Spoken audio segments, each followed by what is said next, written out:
Deixa eu te dizer uma coisa. Para a gente começar essa caminhada, nós precisamos entender uma coisa. Jó no capítulo 42, no versículo 2, ele diz assim: eu sei que tu podes fazer todas as coisas, e nenhum dos teus planos podem ser frustrados. Não anotou não? Anota aí, Jó 42, versículo 2. Eu sei que tudo podes, e nenhum dos teus planos podem ser frustrados. Os planos de Deus não podem ser frustrados. Você está entendendo? Sim ou não? A segunda verdade que você precisa guardar, atar ao seu corpo, à sua vida. Provérbios 21, 1. Como as correntes d'água, assim é o coração do rei nas mãos do Senhor. Ele inclina para onde Ele quer. Na caminhada de Jó, que não tem nada a ver com sofrimento, foi uma caminhada de fé. Uma caminhada de alguém em quem Deus apostou todas as fichas, dizendo: Ele não vai perder o relacionamento dele comigo. Ele diz no versículo 5 do capítulo 42, ele diz assim: eu apenas te conhecia de ouvir dizer.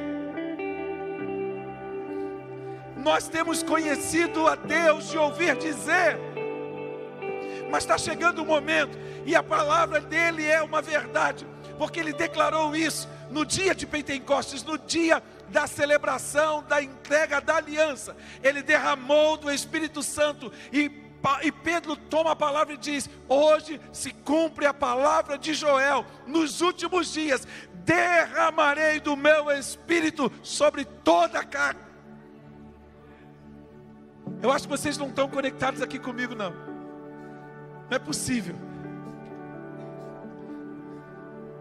Vocês estão aqui mesmo? Estão aqui mesmo? Está aqui mesmo? Então dá um glória a Deus bem forte. Você ouviu aí? Abriu o microfone do ambiente para ver se capta, para ver se em casa eles conseguem entender. Vocês ainda não entenderam. Não existem limites para aquilo que Deus quer fazer na sua vida, nele, para que você se relacione com Ele. Então eu e você, como Jó, nós podemos ser levados pelo Espírito Santo para um relacionamento num nível mais profundo. E aí a gente precisa entender essa realidade, de que os planos dele não podem ser frustrados. Então esquece frustração, esquece derrota, esquece a amargura, esqueça o ressentimento. Tem alguém amargurado aqui hoje? Cara, olha, eu vou dizer para você, se você está amargurado aqui hoje, você vai deixar a amargura de lado.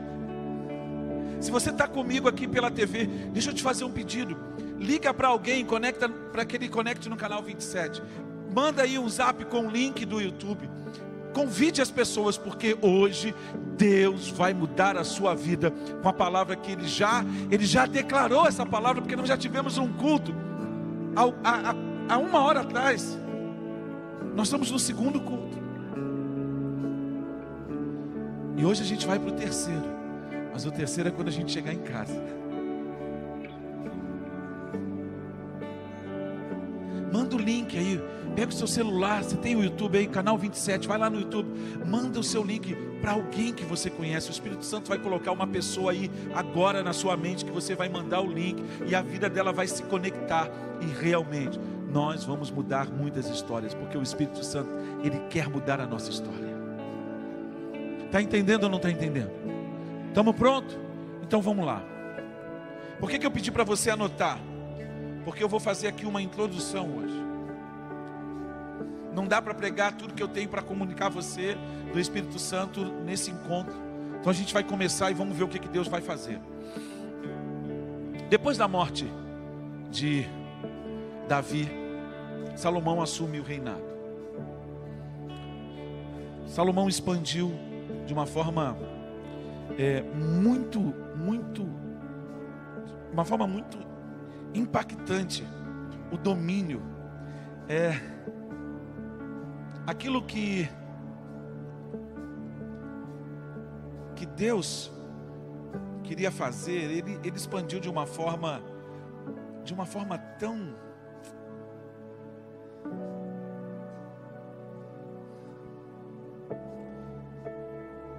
Peraí, deixa eu me conectar aqui de novo.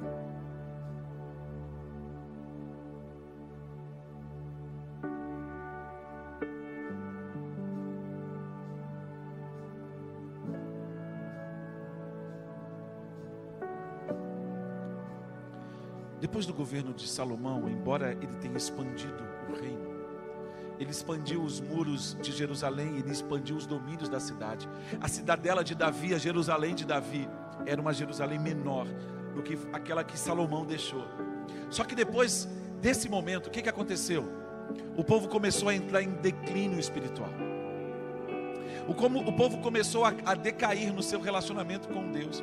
Os reis após Salomão começaram a fazer muitas coisas que não deveriam. Porque você lembra, Davi, ele foi chamado amigo de Deus. Ele foi chamado amigo de Deus porque ele foi o primeiro que conseguiu unir as 12 tribos de Israel sobre um domínio só. Então ele fez tudo aquilo que poderia ser feito. Ele reunificou as tribos, ele restaurou a adoração em Israel, ele trouxe a arca da aliança para Jerusalém. E aí o que aconteceu é que rei após rei, eles foram tornando-se decadentes. Eles foram se afastando de Deus. Toda vez que você se afasta de Deus, você se aproxima do mundo, você se aproxima daquilo que é contrário ao senhorio de Jesus Cristo. E aí acontece que alguns anos depois, anota esse ano, porque a nossa história de hoje começa em 721 a.C. O que acontece em 721? Deus levanta o Império Assírio para que Israel, não Judá, fosse levado para o cativeiro. Preste atenção, o cativeiro assírio não teve retorno. Existem coisas nas nossas vidas que nós precisamos tomar muito cuidado, porque dependendo do caminho que nós entrarmos, não tem volta. Escolhas, decisões. Nós somos senhores das decisões que não tomamos. Somos senhores das palavras que não falamos. Então, esse tempo foi um tempo de muita tristeza. Porque o que vai acontecer 121 mais 3 124 anos depois, foi a vez de Judá. Deus levanta Nabucodonosor, rei de Babilônia, do Império Babilônico, da Mesopotâmia, lembra? Então, Deus levanta Nabucodonosor e ele começa, cerca Jerusalém, 597, leva Josias e começa a fazer um exílio.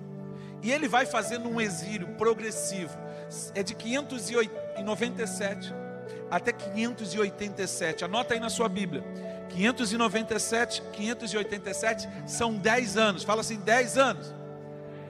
O que ele faz nesses 10 anos? Ele vai progressivamente levando o povo para o cativeiro, para a Mesopotâmia, para a Babilônia.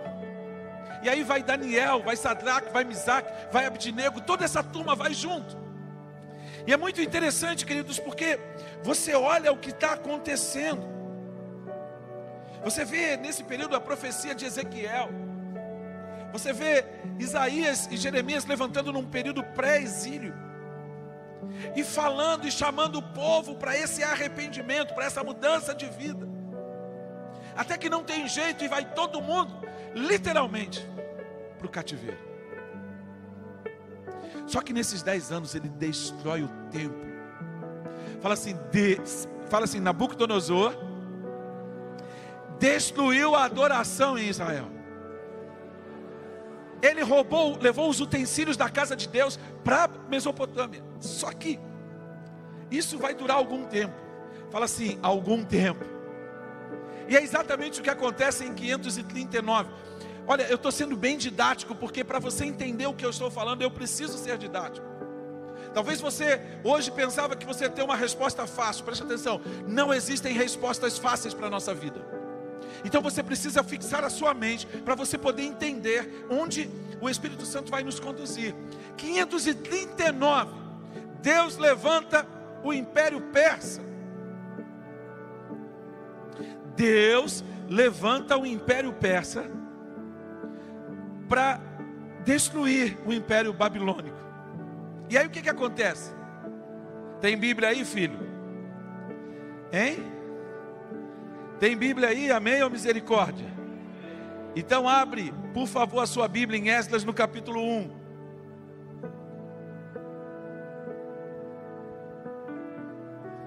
Esdras no capítulo 1. O texto diz assim: no primeiro ano do reinado de Ciro, rei da Pérsia, a fim de que se cumprisse a palavra do Senhor falada por Jeremias, o Senhor despertou o coração de Ciro. Fala assim, o Senhor despertou o coração de Ciro. Deixa eu te perguntar, Ciro era israelita? Não. Ciro era um homem temente a Deus? Não. Não? Não? E agora eu fiquei na dúvida. Brincadeira. Provérbios 21:1. Como correntes d'água, assim é o coração do rei nas mãos do Senhor. Está entendendo? Deus pegou o coração de Ciro e fez o coração de Ciro se tornar favorável a ele.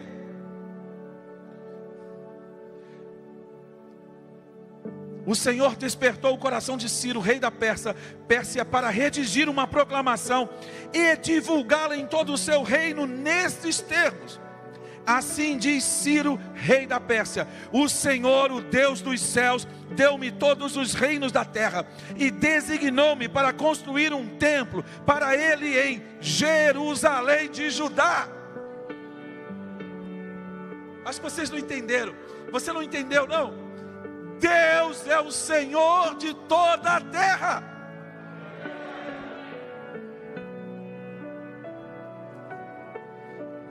Em 587, Nabucodonosor destrói o templo em Jerusalém. 539, Deus levanta um outro império, e através desse outro império, ele começa um processo de restauração da adoração. Fala assim, restauração da adoração. Queridos, nós precisamos entender o tempo que nós estamos vivendo. Nós precisamos compreender esse momento chamado agora, esse momento chamado hoje, em que você pode dobrar os seus joelhos e discar 000 e falar com o papai, em uma conexão em banda larguíssima, com todo o fluir do Espírito Santo, e você pode ter um relacionamento com Deus. Deixa eu te perguntar uma coisa, o que você está esperando? Você ainda está preocupado? Você ainda está ansioso por alguma coisa? Você ainda não entendeu nada? E aí, ele fala aqui algumas coisas incríveis. E não somente isso, ele não somente faz isso, mas no versículo 6 ele diz: todos os seus vizinhos os ajudaram, trazendo-lhes utensílios de prata, de ouro, bens, animais, presentes valiosos, além de todas as ofertas voluntárias que fizeram. Além disso, o rei Ciro mandou tirar os utensílios pertencentes ao templo do Senhor, os quais Nabucodonosor tinha levado de Jerusalém e colocado no templo do seu Deus. Entendeu? Nabucodonosor, rei da Babilônia, foi instrumento de Deus para trazer disciplina àquele povo. Mas aquele povo foi pesado demais, e Deus agiu de correção sobre ele. Então em 539 Deus começa a levar o povo de volta para Jerusalém. Fala assim, Jerusalém. A primeira vez que eu fui a Jerusalém, eu confesso para vocês que eu acho que era o ano de 2012. Eu chorava igual criança. Eu chorava quando eu olhei para a mesquita de Omar e Eu sabia que aquela mesquita estava construída em cima das ruínas do templo que decaiu nos anos 70 da era cristã, exatamente como Jesus havia proclamado. Eu olhei para aquela cidade. Por que Jerusalém é combatida? Por que Jerusalém é confrontada? Porque é a cidade do Deus vivo. Foi o único lugar no mundo onde Ele permitiu que se levantasse um templo em honra ao seu nome. É por isso que Estevão foi apedrejado, porque Estevão declarou com todos os pulmões, com toda a força do seu ser, ele disse: Deus não habita em templos feitos por mãos de homens. E aí quando você entende isso, você sabe que Deus habita em nós por meio do Espírito Santo. E aí quando você começa a compreender todas essas realidades, eu preciso avançar com você, eu preciso colocar algumas coisas para você entender. Nós estamos só em 539, não é isso? Mas eu preciso voltar um pouquinho atrás, sabe por quê? Porque em 580, pertinho da destruição do templo de Jerusalém, num outro lugar, tinha um outro cara que estava trabalhando. Sabe quem era? Pitágoras. Você já estudou matemática, lembra do teorema de Pitágoras? Então, Pitágoras é de 580, do mesmo período. E aí você vai ver na China, Confúcio. Você vai perceber que Deus está convergindo todas as coisas. Se eu traçar aqui o estabelecimento, e aí quando Jerusalém volta, né? O povo começa a voltar para Jerusalém, 539, 520 é o tempo do profeta Ageu, 516, esse templo, ele começa a ser terminado de ser construído. E aí os relatos estão lá no capítulo 4 de Esdras. Eu vou pedir para você ler o livro de Esdras essa semana, para a gente poder caminhar junto na próxima semana, e entendendo algumas coisas. E aí você começa a perceber, eu vou fazer um desenho aqui na história secular, 509 a.C., você vê o estabelecimento da república em Roma. Não é o Império Romano, mas é a república. E aí você vê surgindo Alexandre o Grande, que na verdade se opõe ao Império Persa. E depois você vê o Império Romano destruindo o Império Grego. Então,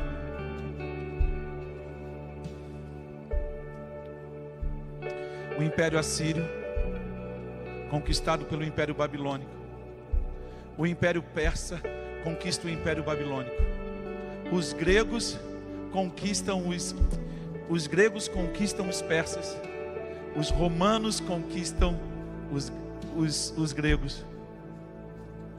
Tudo isso você vê na história. No tempo em que Neemias estava reconstruindo os muros de Jerusalém, Platão, Sócrates, Neemias é contemporâneo de Sócrates. A efervescência do pensamento grego. Lembra de Platão ensinando a respeito do demiurgo, do mundo ideal, do mundo perfeito? Aí você pega João no capítulo 6. O evangelho de João foi escrito para os judeus. E aí o que é que Jesus ensina? Eu sou o Deus que desce dos céus, que dá a sua vida pelas ovelhas. Então você percebe que Deus preparou tudo. Fala assim: o meu Deus cuida de detalhes. Por que eu estou falando isso para você? Porque na plenitude dos tempos, você vê Jesus sendo levantado com grande poder e grande glória. Você vê Herodes, você vê tudo conspirando para que o bebê Jesus fosse morto. Vou repetir para você: os planos de Deus não podem ser frustrados. Os planos de Deus não podem ser frustrados. Deixa eu voltar aqui para a minha história, para eu poder compartilhar com você aquilo que Deus mandou eu falar para você hoje. E aí você descobre então que essa primeira deportação, 58 anos depois, eles começam a reconstruir os muros, a reconstruir o templo. Eles começam a reconstruir o templo. E aí 7 meses depois deles retornarem, ainda no ano 539, eles começam a restaurar os sacrifícios. Eles fazem todos os sacrifícios segundo as festas judaicas. E aí a adoração começa a ser levantada de volta. O lugar onde havia sido destruído, aonde as portas haviam sido queimadas pelo fogo, o altar começa a ser levantado e o incenso começa a ser trazido para a presença do Senhor. Hoje o incenso que é levado para o Senhor são as orações dos santos, é o seu clamor, é a sua adoração, é o seu louvor. E é muito interessante porque eu quero que você compreenda uma realidade. As coisas continuam avançando. Ciro é morto, se substitui por Dário. Depois vem Xerxes, depois vem Artaxerxes. E o que vai acontecer?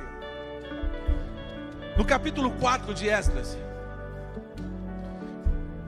é aí que começa uma coisa muito importante. Por quê? Gente, eu esqueci de falar do tema.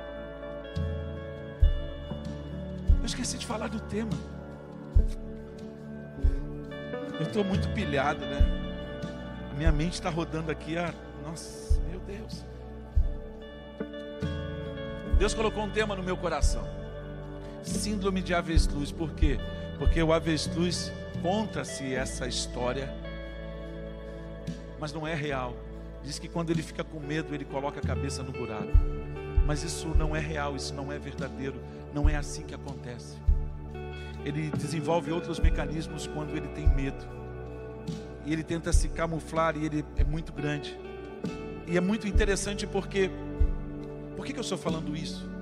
É porque nós estamos num momento de grande crise, de dor, de angústia. As pessoas estão angustiadas, as pessoas estão apavoradas, as pessoas não sabem o que vai acontecer com as suas vidas, e elas tendem a se desesperar. Por isso que eu coloquei a síndrome do avestruz. E essa síndrome faz com que você coloque a sua cabeça no buraco, se isso fosse possível, imaginando que não há solução. Então as pessoas não sabem como elas vão conseguir sustento, elas não sabem o que vai acontecer com as suas vidas, elas não sabem como vai haver socorro, como vai haver resposta.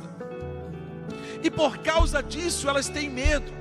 Por causa disso elas não estão em segurança. Por causa disso elas estão desesperadas, elas estão apavoradas, elas não sabem o que fazer. Por isso é fundamental que você entenda que os propósitos de Deus não podem ser frustrados, que Deus tem o coração do rei nas mãos do Senhor. E quando você começa a entender isso, você começa a caminhar numa dependência. Por quê? Porque se o Senhor, se Deus, o Eterno, é o seu Senhor, Ele é o seu pastor.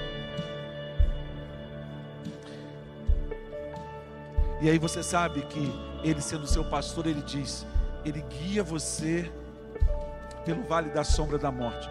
E é isso que muitos de nós estamos passando nesse período. Quando você tem um filho que está acometido nessa pandemia, dessa doença, você tem o avô, o tio, você fica meio angustiado. Ele diz, ainda que eu ande pelo vale da sombra da morte, não temerei mal algum, porque a tua vara e o teu cajado me consolam. A tua vara nos guia. A vara dele nos guia, traz segurança, traz direção. E aí quando você entende isso, você começa a perceber que essa síndrome de avestruz, essa situação de crise, essa situação de dificuldade que o povo de Israel estava enfrentando, cativeiro, estar fora da sua terra, você sabe quais foram as consequências, e as consequências foram graves. Sadraque, Mesaque e Abdinego foram colocados na fornalha de fogo ardente. Havia uma possibilidade real de que eles não saíssem dessa, mas pela misericórdia de Deus eles saíram. Então, você sabe que são problemas reais que nós vamos enfrentar, e estamos enfrentando, mas há uma realidade que nós precisamos compreender, é que essa situação de crise, repete comigo, essa situação de crise traz uma implicação, que eu projete de dentro de mim para fora a minha identidade de filho. Você sabe o que significa isso?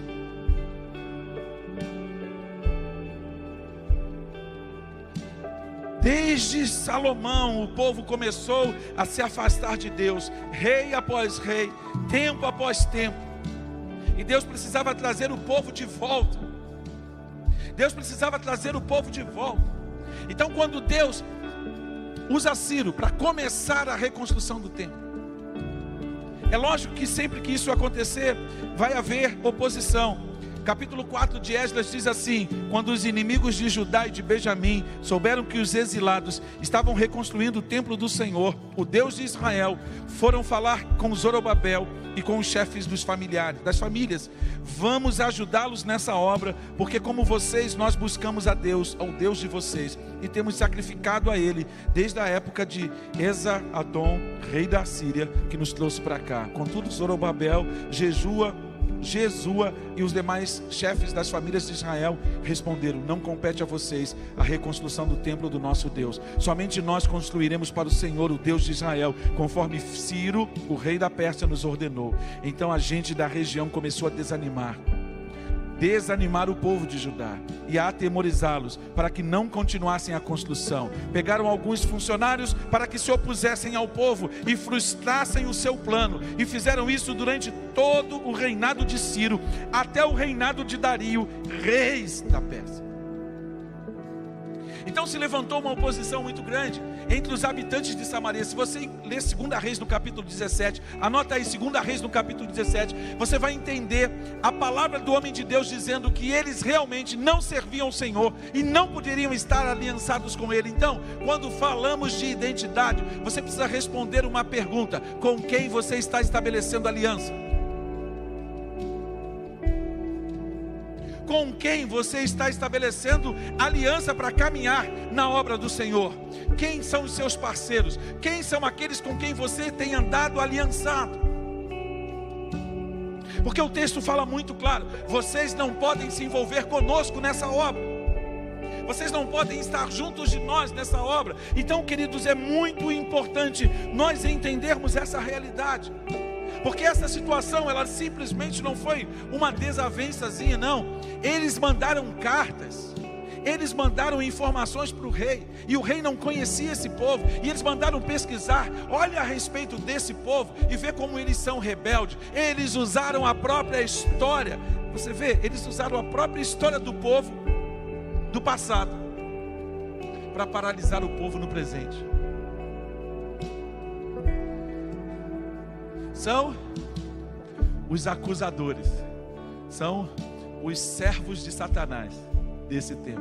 Tem muita gente aí que adora, e crente, que adora ficar falando mal do outro crente.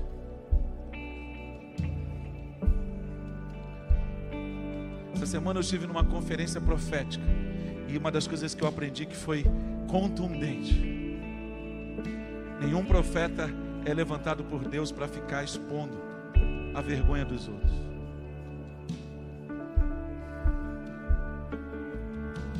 E é muito interessante porque quando você olha para essa situação, foram anos de paralisia. Foram anos de paralisia. Até 458 o povo foi tentando reconstruir. Aí Esdras capítulo 8, capítulo 7, fala que havia um grande homem, um oficial de Artaxerxes, que era sacerdote e era profundamente conhecedor. Ele era da casa de Eliezer, era profundo conhecedor da lei de Moisés. E é muito interessante porque quando você vê esse homem nessa posição, preste atenção, um oficial do reino persa, da casa de Eliezer, você começa a entender as 7 áreas de influência da sociedade. Você precisa entender que é você, onde você está. Fala assim: sou eu. Fala bem alto: sou eu.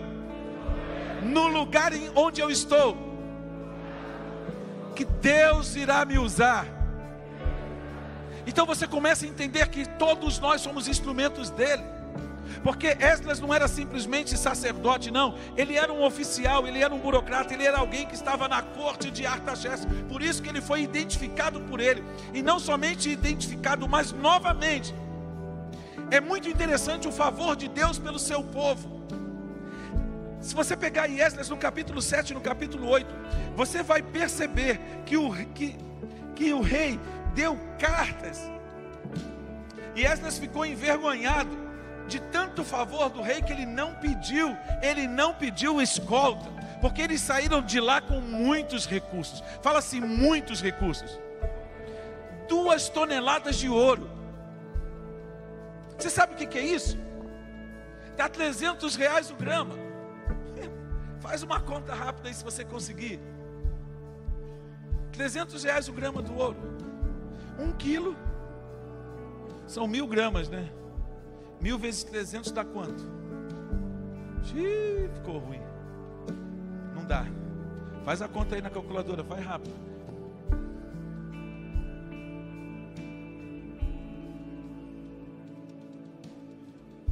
$300 mil? 1 quilo. 2 toneladas de ouro são 2.000 quilos. Só que eles não saíram com escolta.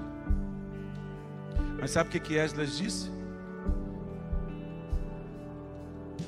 Versículo 22.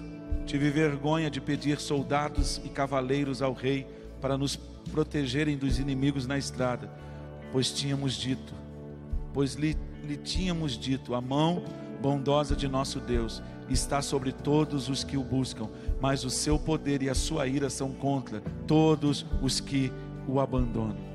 Por isso, jejuamos, suplicamos essa bênção ao nosso Deus, e Ele nos atendeu.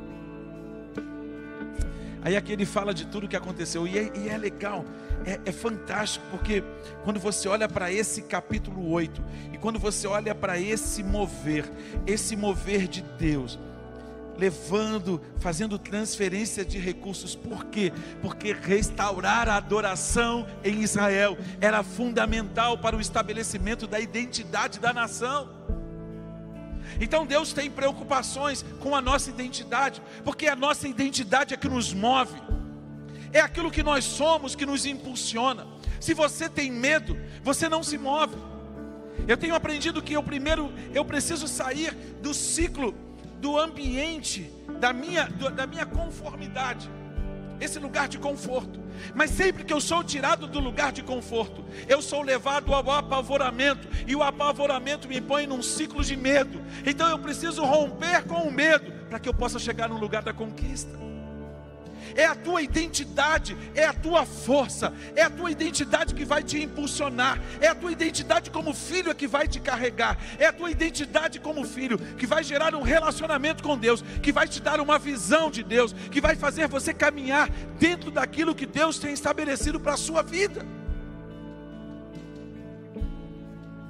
Você entende isso? Eu vou voltar para esse lugar, porque é exatamente isso que eu quero dizer para você. Nós precisamos caminhar, nós precisamos marchar debaixo do direcionamento do Espírito Santo, porque os planos de Deus não podem ser frustrados. Aquilo que Deus quer realizar, Ele vai realizar,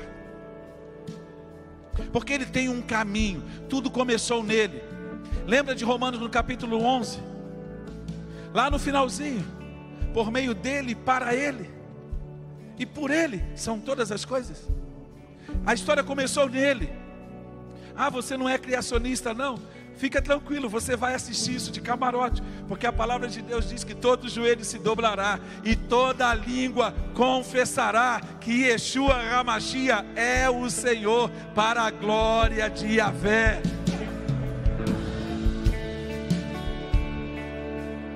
Seja por convencimento, ou porque você o verá descendo sobre as nuvens com grande poder e glória, é por fé e não é por vista. Você começa a entender por que é restabelecer a identidade, porque isso é fundamental. Isso é fundamental para a gente entender o contexto da nossa guerra, o contexto da batalha na qual nós estamos travando, das dificuldades que nós estamos enfrentando. É nesse contexto. Tudo isso acontece. O templo é paralisado. Aí você lembra de Zacarias, que é contemporâneo disso tudo. Acho que é Zacarias capítulo 4, não é isso? Eu estou cansado, está me dando branco aqui no texto.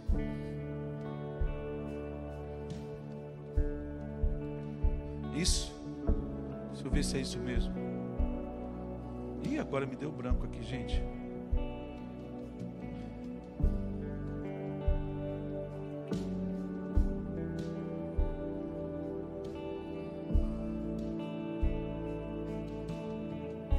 Zacarias capítulo 4, versículo 6. Esta é a palavra do Senhor a Zorobabel, não por força, não por violência, mas pelo meu espírito, diz o Senhor dos exércitos de anjos.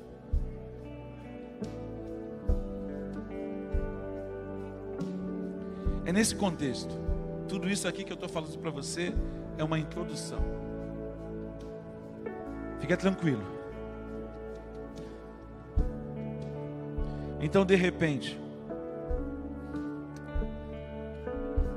nós chegamos em Neemias, porque Neemias, ele deu o segundo passo para restabelecer a identidade nacional: levantar os muros. Levantar os muros. Lembra da palavra de Ezequiel? Quando ele diz que Deus procurou um homem que se colocasse na brecha e não achou nenhum. É por isso que nós precisamos entender que é a palavra de Deus a que levanta os muros. É a palavra de Deus que estabelece proteção.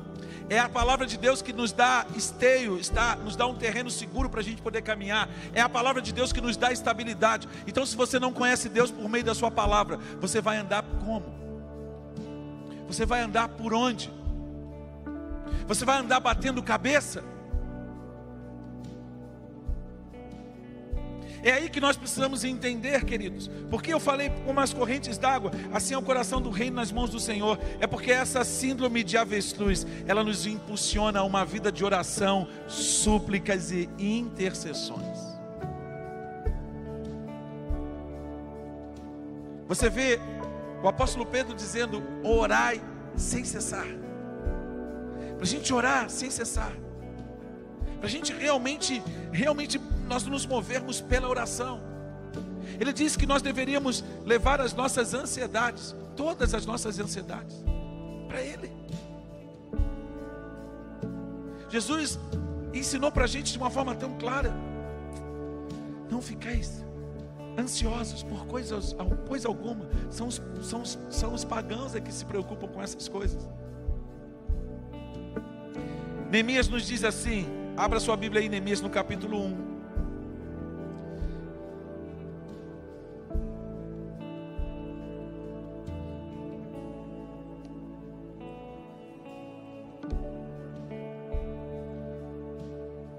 Você sabe que Esdras e Neemias, eles serviram juntos.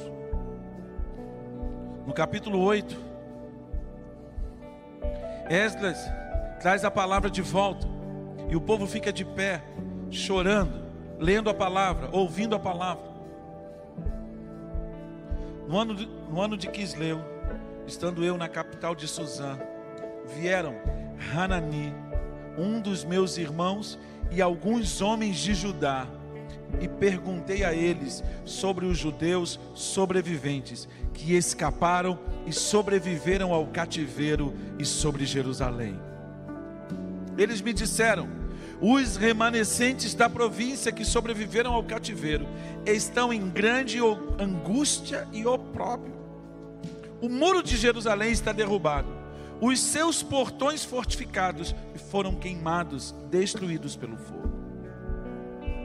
E aconteceu que, quando ouvi estas palavras, sentei-me e chorei e pranteei por dias.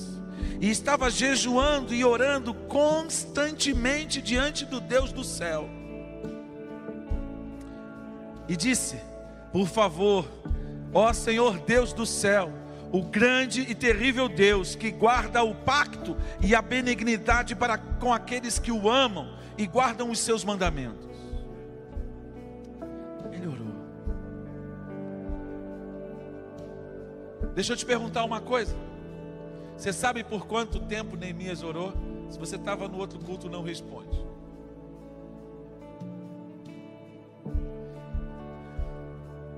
Você é dessa geração agora, né? Que bota um fonezinho no ouvido, ouve umas cançõezinhas, lê um texto da Bíblia e vai orar e quer a resposta de Deus para agora. Você quer Deus mudando a sua vida nessa semana, não é? Você passou uma vida inteira longe de Deus, fazendo tudo o que era errado, tomando decisões erradas. Aí agora você quer que não passe de mágicas. Assim, vou mexer no gênio da lâmpada. Senhor, eu queria tanto casar. Senhor, eu queria... Aí você começa a pedir os seus... Filho, não é assim não, filho. Neemias orou 4 meses. Repete comigo, 4 meses. Repete de novo, 4 meses. Repete de novo, 4 meses. A gente tem que aprender algo a respeito dessa oração. Primeiro, a oração de Neemias estava alinhado com aquilo que Deus queria fazer. Então Neemias não estava fazendo algo que ele queria fazer. O coração dele, ele nascido no cativeiro, ele nascido do exílio, estando na corte de um rei, sendo um dos seus burocratas, servindo a sua presença. Não pense em Neemias como um copeiro, alguém que servia à mesa, um garçom. Não, Neemias era alguém que estava preparado, tanto que estava preparado, que o seu modelo de gestão é seguido hoje no mundo inteiro. 52 dias ele restaurou os muros de Jerusalém. 52 dias. Então, Neemias não era um Zé Mané, não era um qualquer. Porque você olha para o cara, o cara é garçom. Não, você desdenha da profissão das pessoas. Não é isso. É entender que ele estava naquela posição porque ele estava preparado. Ninguém servia na corte de um rei se não tivesse preparado, sendo um dos seus conselheiros. Tanto que quando você olha o bate-papo dele com o rei olha para ele: olha, eu nunca te vi triste. O que está acontecendo? Isso não é outra coisa senão tristeza no seu coração.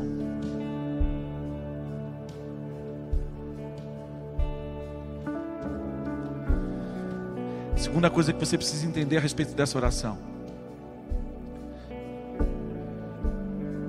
Eu vou ter que te fazer uma pergunta. Você está pronto para ser a resposta de Deus? Diga para mim, em nome de Jesus, você tem coragem mesmo? Você está pronto para ser a resposta da oração? Porque foi isso que Neemias fez. Ele estava pronto. Ele passou dias orando, jejuando, buscando a Deus, porque ele era a resposta de Deus para o problema que ele estava orando.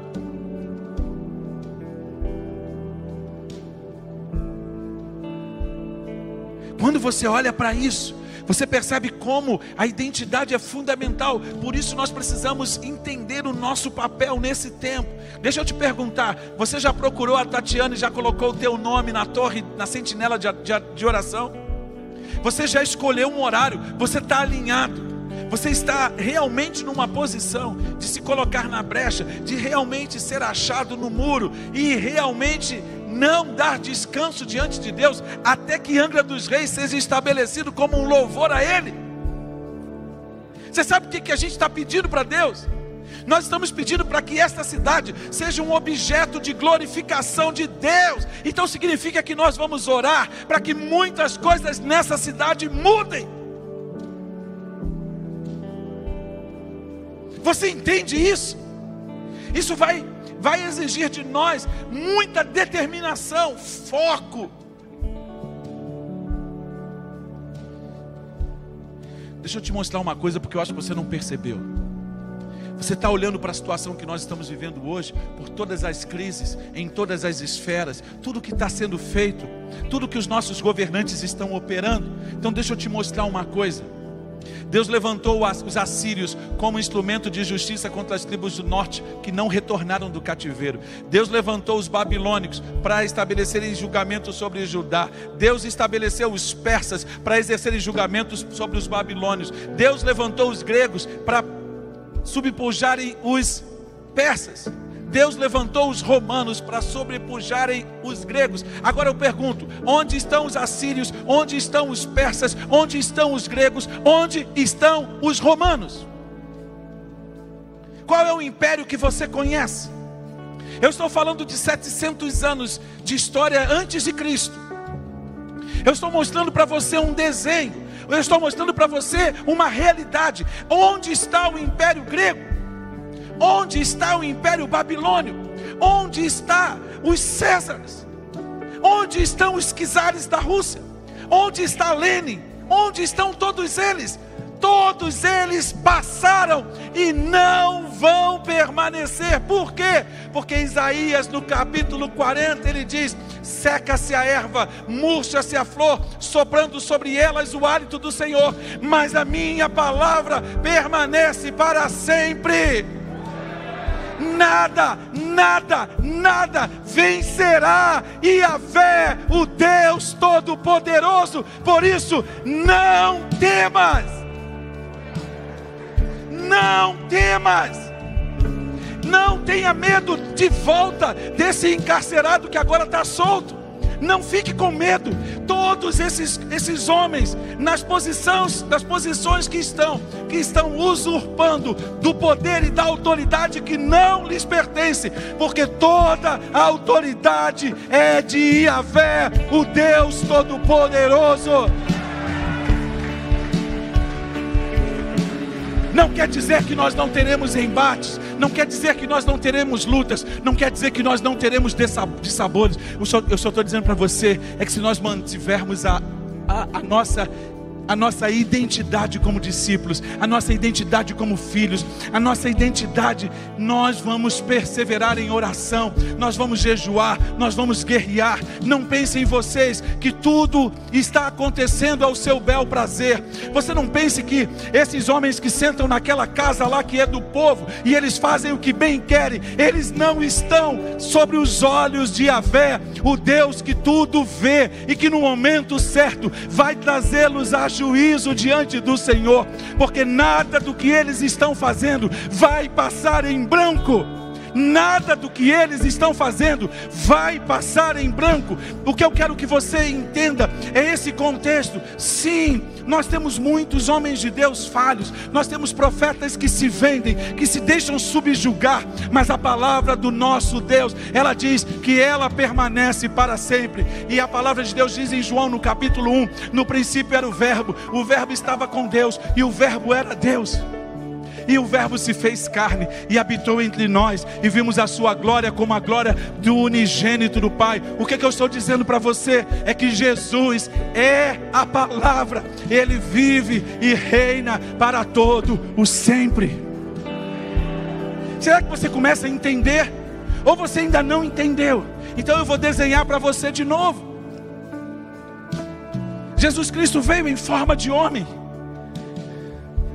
morreu morte de cruz, e ao terceiro dia Ele ressuscitou. Ele ressuscitou. Então isso faz com que a gente mude completamente a nossa visão. Ele ressuscitou, mas Ele não somente ressuscitou. Paulo escrevendo a Efésios diz assim no capítulo 20: esse poder Ele exerceu em Cristo, ressuscitando-o dentre os mortos e fazendo-o assentar à sua direita nas regiões celestiais, muito acima de todo governo e autoridade, poder e domínio, e de todo nome que possa se mencionar, não apenas nesta era, mas também na que há de vir. Deus colocou todas as coisas debaixo dos seus pés e o designou cabeça sobre todas as coisas para a igreja, que é o seu corpo, a plenitude daquele que enche todas as coisas em qualquer circunstância. Então deixa eu te dizer uma coisa. Deixa eu te dizer uma coisa para você entender. Quando Deus quer fazer uma coisa na terra, Ele levanta um homem. Você não entendeu ainda não? Então eu vou repetir. Quando Deus quer fazer algo na terra, Ele levanta um homem. Eu acho que eles não entenderam não. Quando Deus quer fazer algo na terra, Ele levanta um homem.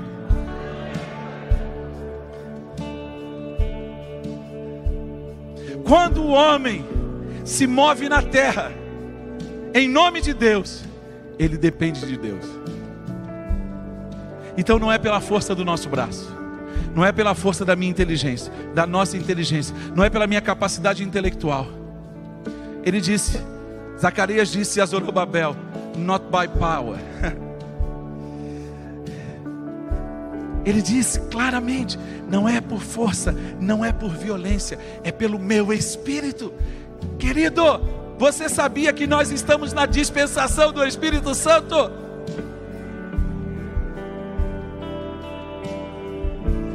Lembra daquela música? Quando o Espírito de Deus se move em mim, eu danço como Davi. Não é isso? em seu nome eu posso pisar uma tropa, em seu nome eu posso saltar muralhas. Então você começa a entender, eu louvo, eu danço, eu pulo. É pelo poder do Espírito Santo, é Ele quem se move em nós. Por isso que a gente cantou aquela canção do Morada: a porta fechada é você, a rocha em que Moisés falou é Jesus, porque Jesus é que é a fonte. Você não conseguiu ver essas coisas na palavra? Você olha para o encontro de Jesus com a mulher samaritana, você vê a fonte sentado no poço. Ele olha para a mulher e diz: se você beber da água desse poço, você vai voltar a ter sede. Mas se você beber dessa água, você nunca mais vai ter sede. Era o poço, era a fonte sentada no poço. A mulher perguntou para Jesus: foi você quem fez esse poço? Você é maior do que nosso pai Jacó? Jesus olha para a mulher e pergunta: se você soubesse quem sou, e quem é esse que fala com você, você teria me pedido água viva, e eu teria te dado. Então você começa a entender a realidade. Eu posso fazer outros desenhos na história, eu posso mostrar outras coisas que tentaram paralisar a igreja de Jesus, mas todas elas frustraram, porque a igreja de Jesus não é uma instituição, a igreja de Jesus é um corpo que se move vivo na terra. Se move vivo na terra. Há um remanescente que Deus está levantando em todos os lugares. Nós não sabemos quem são, nós não sabemos aonde eles estão, mas eles não vão parar, eles não vão desistir, eles não vão retroceder. Por quê? Por causa da nossa identidade. Neemias restaurou os muros, e nós estamos sendo levantados por Deus para restaurar as brechas. A visão da antiguidade mostra todas as cidades com muros, e são as suas defesas.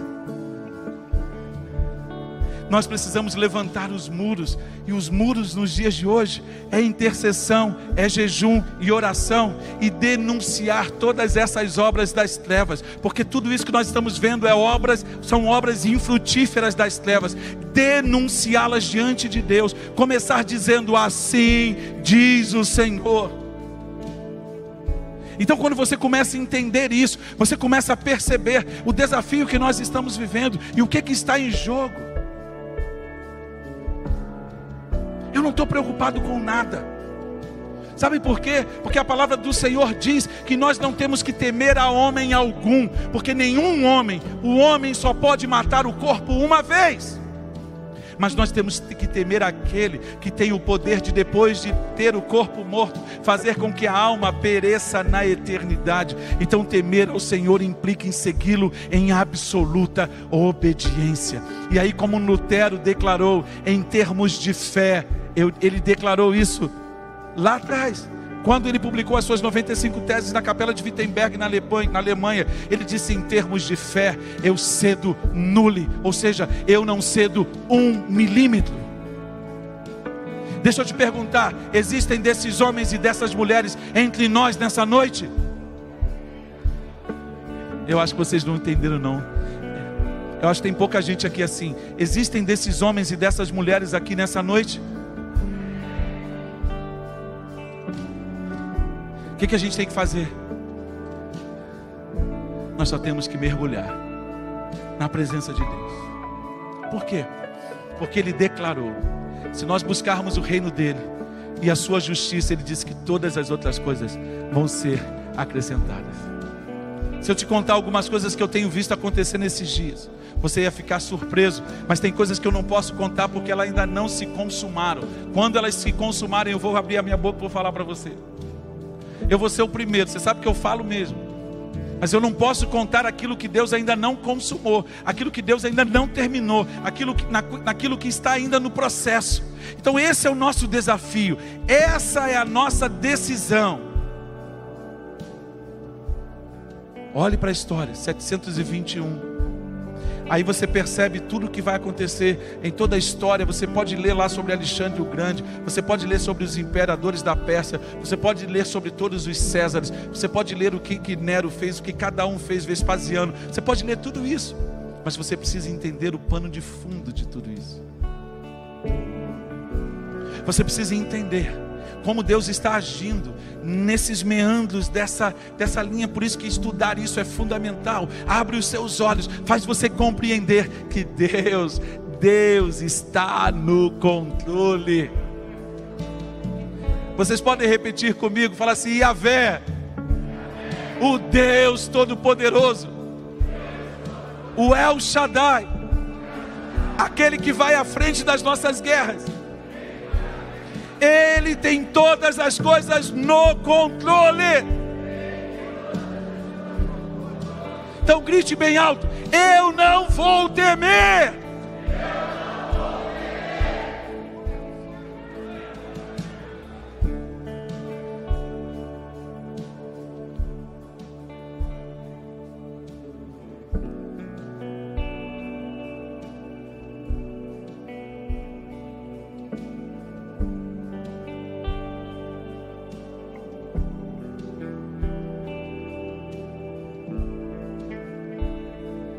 Está chegando perto do final, do fim, mas não do final, porque a vida acontece de verdade quando você sai daquela porta.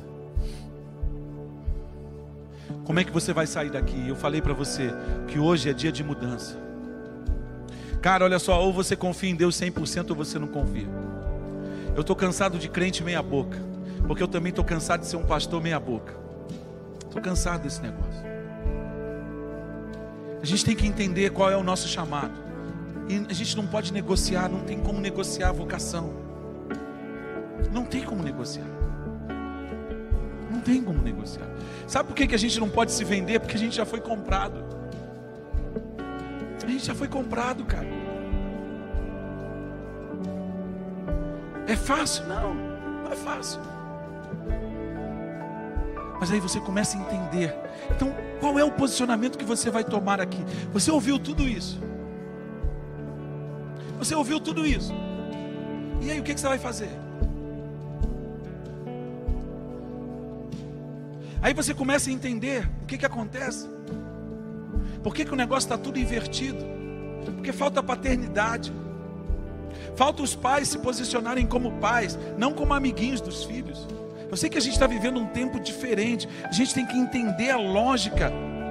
É porque a gente se afastou de casa, tentando dar para eles tudo aquilo que não importa, quando a gente deveria estar presente na vida deles, para entender a mente deles como funciona. E porque a gente nunca esteve tão presente na vida dos nossos filhos. Hoje os nossos filhos têm pensamentos que nós não sabemos como eles são e como eles funcionam.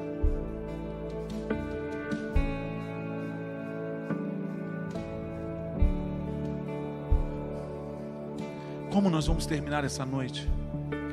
Fala mais do que como nós começamos.